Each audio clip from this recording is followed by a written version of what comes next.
Okay guys, so we are here to break down the LEGO Marvel Superheroes 2 trailer, so let's just get right into that. So right as the trailer opens up, we see Baby Groot. This was of course the same clip from the teaser trailer. Now obviously this is a spoof on the opening of Guardians of the Galaxy Volume 2, where you're just following Baby Groot as he runs around dancing and you don't see much of the action. And then quickly it does cut over to Rocket Raccoon, who jumps into the frame as there is a giant explosion, thus confirming that the Guardians are probably going to be a huge focus in this game. And after this, we are shown what is going to be the main premise slash city of the game, Crona Palace, which is a city that can exist anywhere, and it's an amalgamation of pretty much every time period and setting they can throw into the game. And this is the excuse and reason in the storyline of why you can unite multiple Spider-Men and characters like Cowboy Captain America fighting alongside the normal Captain America, because they are from different time periods, who are all brought in here to fight for the survival of time and space itself. After that, we see a Celestial show up. This is of course Ego, the living planet, who recently played a role in Guardians of the Galaxy Volume 2,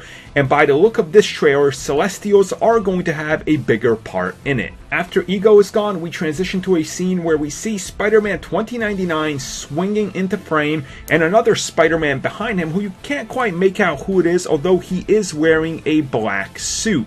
Not just that though, we also see that Spider-Gwen is joining them along for some swinging. And then we see Baby Groot as he is about to get stepped on by some giant purple thing. Now this is definitely not a Sentinel, as the Sentinels were in the last Marvel LEGO superhero game, and they definitely don't look like this.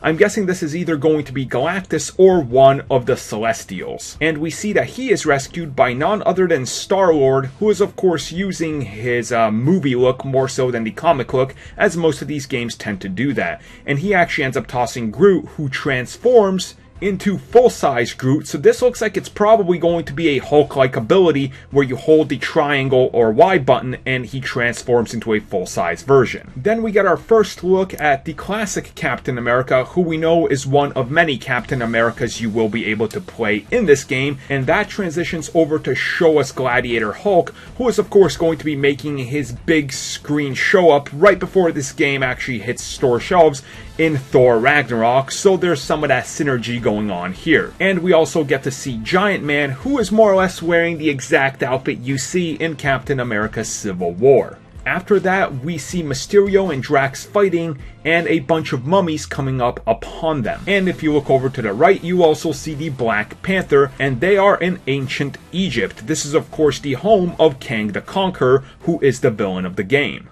And speaking of Kang, we do get a brief look at him as some sort of giant godlike figure that is hovering above Thor, who has his Thor Ragnarok outfit on. And the trailer ends showing us a big money shot of a bunch of the characters you guys can expect to play as in this game. We see Ms. Marvel, Hawkeye, the Who's Who's, of course the black suited Spider-Man, Vision. So pretty much this is more or less the Marvel Cinematic Universe version.